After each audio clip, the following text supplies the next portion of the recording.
fall to bring the beautiful season of autumn to the mainland. Unseen by the humans below, they burst through the clouds and began working their magic. Soon the whole world was full of the warm colors of autumn. The fairies headed for the second star to the right to make their journey home. Back in Pixie Hollow, other fairies were collecting pixie dust from the pixie dust tree. Pixie dust made it possible for all fairies to do their special kinds of magic. When the buzzer signaling the end of the workday sounded, Terence bid his fellow dust keepers goodbye. As usual, he was off to help his best friend Tinkerbell with her latest invention. Terence found Tinkerbell at the stream, putting the finishing touches on her new boat, the Pixie Dust Express. Soon she was ready for a test run. She launched the guard boat into the water, and Terence got into a leaf boat and paddled up beside her. "Don't worry, I'll be right next to you," he said. "Let her rip!"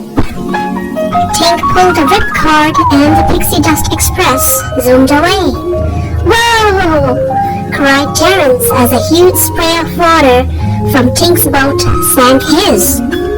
Tink sped along, pulling various levers. Suddenly, wings, skis, and a water wheel popped out, making her boat move forwards even faster. "Uh-oh," Tink said as she spotted some rocks up ahead. The boat's skis snapped off, but her craft cruised ashore and kept on going right towards the tree. The Pixie Dust Express shot up the tree's trunk, coming to rest on the tippy top, then fell back to the ground. "Are you okay?" asked Terence. "I'm good, thanks," Tink assured him. "Wow, I'm impressed," Terence said as he helpfully gathered the bits and pieces of her boat. "You're really handling this well." But Tink couldn't hold the frustration in for long. "Ah!" she cried. "I can't believe the boat broke." It just needs a little tinkering," Terence said breezily. His cheerful attitude had Tinkerbell feeling better in no time. Suddenly, a fairy arrived with a message. Queen Clarion wanted to see Tinkerbell right away. Tink nervously hurried to the royal chambers, where Queen Clarion, the Minister of Autumn, and Fairy Mary were waiting for her. "Since time immemorial," the minister began solemnly, "fairies have celebrated the end of autumn with revelry, and this particular autumn coincides with the blue harvest moon. A new scepter must be created to celebrate the occasion." He led Tinkerbell to a hall filled with stunning scepters, each one unique.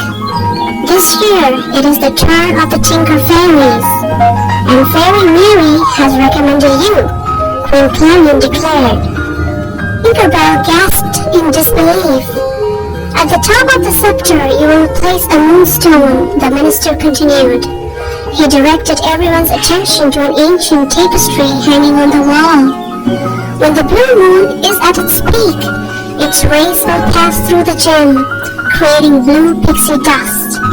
The blue pixie dust restores the pixie dust tree." "Here is the moonstone," said Fairy Mary as she led Tink to an ornate case.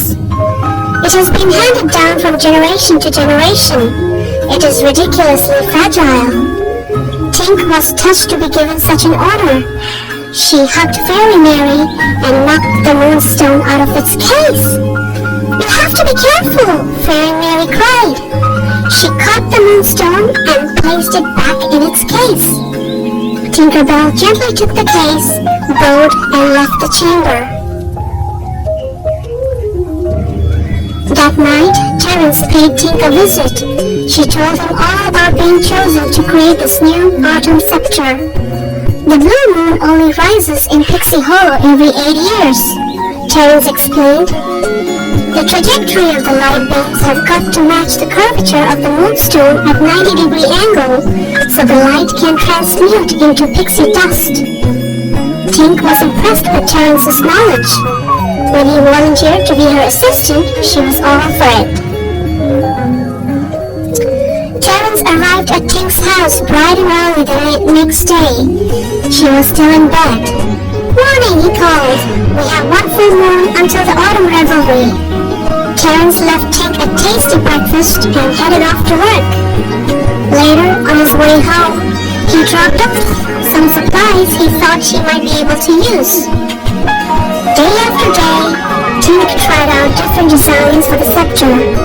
And day after day, Terence was there with food, advice, and a cheerful willingness to do any job that Tinkerbell wanted him to do. She couldn't have asked for a more helpful assistant. As time wore on, though, Tink began to find Terence a bit too helpful. His broom scratched annoyingly on the floor when he swept. He got in her way when she was working. He sometimes stoked the fire so much that the room filled with smoke. Still, she tried to be patient. Finally, the day came for Tink to finish her creation. "Steady," said Terence as Tink removed the moonstone from its case. "I know," replied Tink. "Shh." With Terence hovering over her, Tink maneuvered the moonstone closer to the scepter, but then a piece broke off the setting. "Looks like you need some sort of sharp thingy," said Terence as Tink tried to repair it. As he headed out the door to find a tool to do the job, Tink called, "Take your time." Once she was alone, Tink was able to concentrate and repair the setting. She placed the moonstone at the top of the scepter. Just then, Terence arrived, proudly rolling in a compass he has found at the cove. "It's your sharp thingy," he announced. Tink was annoyed. The compass was round, the exact opposite of sharp. "Would you please get this thing out of here?" she said. She bumped the compass with her head and it rolled across the room. Whack! The compass hit the scepter, causing the moonstone to pop out. Then the compass began to spin, finally tipping over and landing on the scepter. Tink's beautiful creation shattered instantly. Tink quickly grabbed the moonstone. "Out!" she yelled at Terence. "You brought the stupid thing here! This is your fault!" Terence was stunned. "Fine! Last time I tried to help you!" he yelled back. Tink set the moonstone down on a cushion and began to pace. She didn't know how she could fix the scepter in time. In frustration, she kicked the compass with all her might. The cover popped open and crushed the moonstone. "No!" Tinkerbell said with a gasp. That night, after failing to repair the moonstone, Tink desperately tried to figure out what to do next. Her friends, Clank and Bobble, stopped by. "Came to see if you wanted to join us for Fairy Tale Theater," said Clank. "I really don't have time," Tink answered nervously. "Not to worry," Bobble told her. "We'll tell Fairy Mary you couldn't make it." Suddenly, Tinkerbell realized that Fairy Mary might know where to find another moonstone. So Tink went to the Fairy Tale Theater, but she just couldn't tell Fairy Mary she had broken the moonstone. The show began.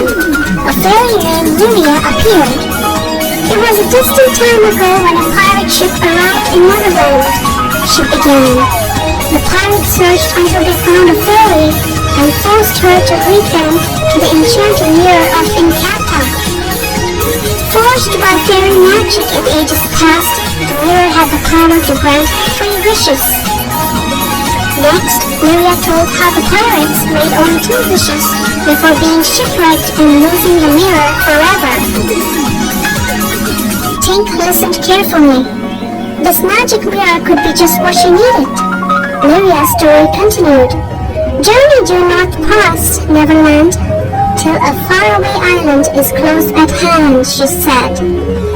Tink was very excited to hear clues that could lead her to the pirate ship and the magic mirror. Lyria spoke of an arch of stone and an old troll bridge. Tink's head was so full of directions and clues, she didn't pay attention. She thought Luria had said toll bridge. Luria went on, explaining that hidden deep inside the ship, amid gems and gold, was the mirror. Pretending to be tired, Tink left the theater as quickly as she could. She had to find that mirror and use the last wish to restore the Moonstone. Back at home, Tink quickly drew a map of the lost island, consulted the compass, and began to pack some supplies. How am I going to carry all this? She wondered. Still, she kept packing. Not enough, she decided as she checked her bag of pixie dust.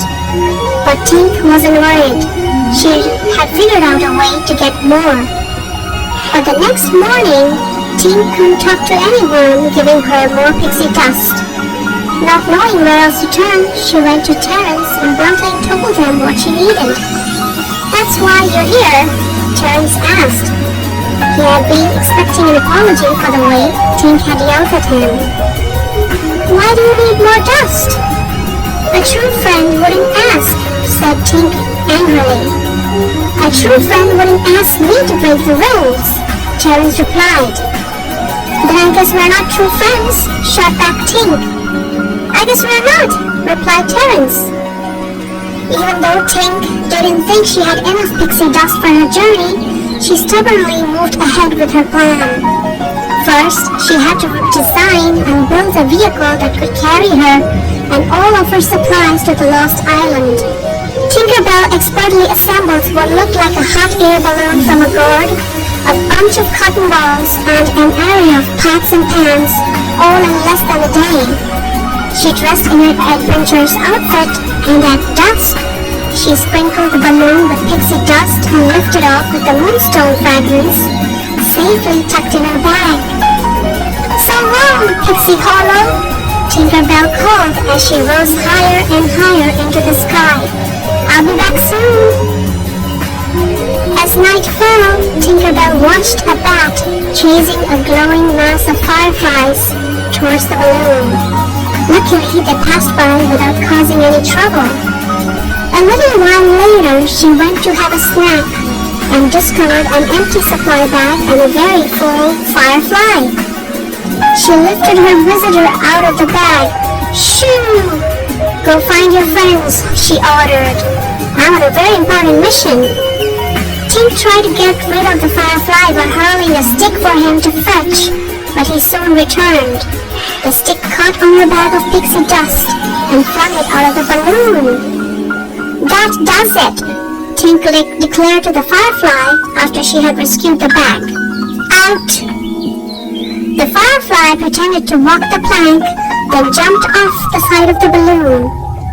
Confident that the troublesome stowaway was gone for good, Tinkerbell turned her attention to her map. The problem was, it was so dark she couldn't see a thing. Suddenly, the map was illuminated by a gentle glow. It was the little firefly. "Oh, all right," Tink said, giving in. "You can stay for now. I am Tinkerbell. What is your name?" The insect glowed brighter. Blinky, flicker, flash, beam, flare. Tink guessed. Then it came to her. "Oh, Blaze!" Tinkerbell and Blaze anxiously kept watch for land until they flew into a fog bank.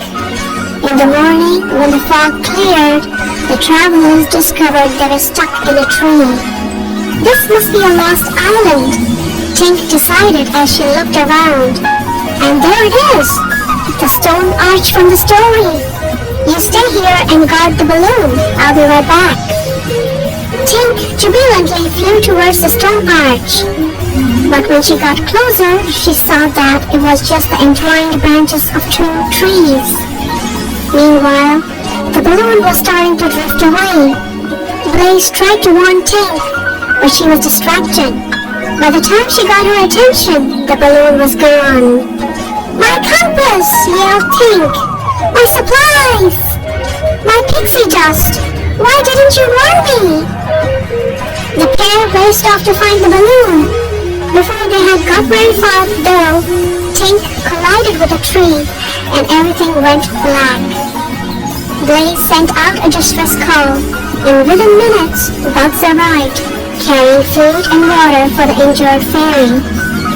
Tink immediately felt better and asked the bugs to lead her to the stone arch. She tried to fly after them, but she couldn't lift off. I'm out of dust, she realized. Guess I'll be walking from here. As they made their way to the arch, Tink stumbled upon her compass, where it had fallen from the balloon. I think it should be Tink, Terence answered. She shouldn't have treated me that way. Who? The owl repeated. It seemed to Terence that the owl was trying to make a point. Me, he said suddenly. Terence flew straight to Tink's house and knocked on the door. There was no answer. Anyone home? Terence called as he stepped inside. He felt something crunch under his feet. The moonstone, he gasped. Investigating further, he discovered the diagram of Tink's balloon and the supply list for her trip. Terence knew that wherever his friend was, she could use some help. Back in the forest, Tink and Blaze had reached the next destination in Lyria's rhyme, the old toll bridge. But Tink found out that the toll bridge was really a troll bridge, and the trolls weren't cooperating. "Beat it before we grind your bones to make our bed," said the small troll.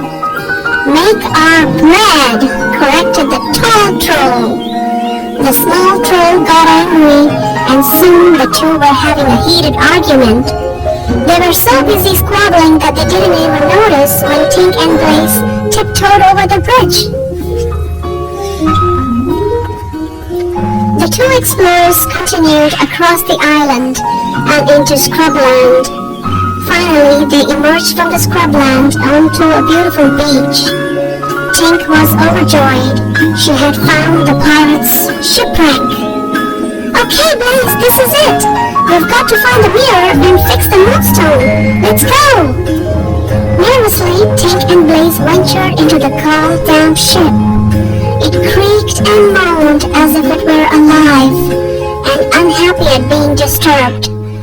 Tink shivered. Why couldn't the mirror be in a bunny-filled meadow? She wondered. Suddenly, Tink felt something brush past them. Startled, she cries, "Who's that? Who's there?" Despite their rising fear, the pair continued to the captain's quarters. "Look, Blaze," said Tink. There, illuminated by a shaft of light, was a bag. Did it hold the gems and gold that Lyria had spoken of? Tinkerbell pulled out the compass needle and hurled it at the bag. "Rip! R-I-I-I-P! Lost fairy treasure spilled out into a heap on the floor." Tink reached into the treasure, feeling around and pulled out the mirror. She laid the fragments of the moonstone in front of the mirror, then took a deep breath. "I've only got one shot at this," she told herself. "I wish," she began, but she was distracted by Blaze's buzzing near her ear. She tried again. "I wish." Blaze continued his racket. "Blaze, I wish you'd be quiet for a minute," Tinkerbell shouted. The buzzing stopped. Tinkerbell gasped. "No, that one didn't count." She wailed. Her one chance to fix the moonstone was gone. As one of her tears fell onto the mirror, Terence's face appeared in the reflection. "Terence!" Tink exclaimed. "I'm so sorry." "I forgive you," replied Terence. "But why didn't you tell me about the moonstone?" "I didn't think I needed any help," Tink explained. "I was wrong. I wish you were here with me." "I am with you," said Terence. He was standing right behind her. Tinkerbell ran to her friend. They were so happy to see each other. "How did you?" Tink began. "I flew all night and all day over the sea," Terence explained. "And just when I was going to run out of dust, I stumbled into that flying machine of yours. I only had a pinch of dust left. It got me all the way here." "But where did you even find the dust to make it this far?" Tink Tink asked. I borrowed a little extra, Terence admitted. Tink couldn't believe Terence had broken the rules for her. Just then, Friends' joyful reunion was interrupted. A vicious pack of rats had come to make a meal of the fairies. Tink and Terence grabbed the mirror and ran. Blaze tried to distract the rodents by darting and dipping overhead, but it was no use. Terence and Tink were soon surrounded. Thinking quickly, Terence grabbed Tink and swung across the room. Crash! The pair landed on a stack of plates, then rode one through the air like a flying saucer. Suddenly, Terence spotted a loose board in the floor. There's a way out, he told Tink. While she tried to pry the board open, Terence held off the rats by brandishing the compass needle like a sword. But when he lost his weapon, the rats began to close in. Suddenly, the shadow of a hideous monster appeared on the wall behind Terence. It growled ferociously, sending the rats scurrying away in fear. Tink and Blaze cheered. They had made the creature with Blaze's light and its growls by using Tink's hat as a megaphone. Come here, you vicious monster, said Tink, giving the tiny firefly a playful rub on the head. Terence led Tink and Blaze back to the balloon. Luckily, there was just enough pixie dust left in Tink's bag to allow them to lift off. I don't know if I need help, but I brought this, said Terence. He handed Tink a shattered scepter. Hey, I've got an idea, Tink announced to Terence. Would you help me? Together, they worked through the night to repair the broken scepter as the blue moon rose higher in the sky. Back in Pixie Hollow, the revelry was already underway. But where, Fairy Mary wondered, was Tinkerbell? The blue harvest moon is high. The moonbeams are almost at their mark. This is a disaster, she moaned. Suddenly, Tink and Terence swept in, waving and smiling from Tink's balloon. Queen Clarion was impressed. Now that's an entrance, she exclaimed. Tink walked over and kneeled in front of the Queen. Your Highness, she said with great ceremony. Where's the scepter? Queen Clarion asked. There were complications, Tinkerbell replied. A look of dread passed over the faces of Fairy Mary and Queen Clarion. But it's ready now, Your Highness, added Tink as Terence handed her the scepter. Fairies of Pixie Hollow, Tink announced as she placed the scepter in a special stand. I present the Autumn Spectre. Tink removed the leaf covering and everyone gasped. Her creation was fashioned from the broken bits of the scepter, the bent mirror frame, and the fragments of moonstone. It was beautiful and wildly unusual. Please work, please work, please work, Tinkerbell whispered as the rays from the blue moon began to touch the scepter. Whoosh! The moonbeams reflected everywhere and streaked above the crowd, raining down rare blue pixie dust. At first a flurry, then a shower, then a blizzard. The dust swirled in the air before settling in drifts on the ground. Your Majesty, the Minister of Autumn cried jubilantly. I've never seen this much blue pixie dust before. Fairy Mary agreed. It's at least 1 million smidges. There'll be more. Tinkerbell's fairy friends Silver Mist, Fawn, Iridessa, and Rosanna were amazed. Only Tinkerbell, Iridessa said affectionately. Fairies of Pixie Hollow, Queen Clarion said. Tonight, I believe, is our finest revelry ever, thanks to the one very special fairy, Tinkerbell. Tink pulled Terence close to her and tried to get the Queen's attention. And her friend Terence, added Queen Clarion. Then Blaze flew between Tink and Terence. The Queen continued, and her new friend, Blaze, Tink said. All the fairies cheered and applauded. The Minister of Autumn handed Tink the scepter. All right, everyone, to the pixie dust tree, he announced as Tinkerbell led the procession. And so that night passed into fairy legend, a story that Lyria would tell for generations to come. But it wasn't a story about the biggest blue pixie dust fall ever. It was a tale of something far more important. The greatest treasures are not gold, nor jewels, nor works of art. They cannot be held in your hands. They are held within your heart. Worldly things will fade away, and seasons come and go, but the treasure of true friendship will never lose its glow. And so that night passed into fairy legend, a story that Lyria would tell for generations to come. But it wasn't a story about the biggest blue pixie dust fall ever. It was a tale of something far more important. The greatest treasures are not gold, nor jewels, nor works of art. They cannot be held in your hands.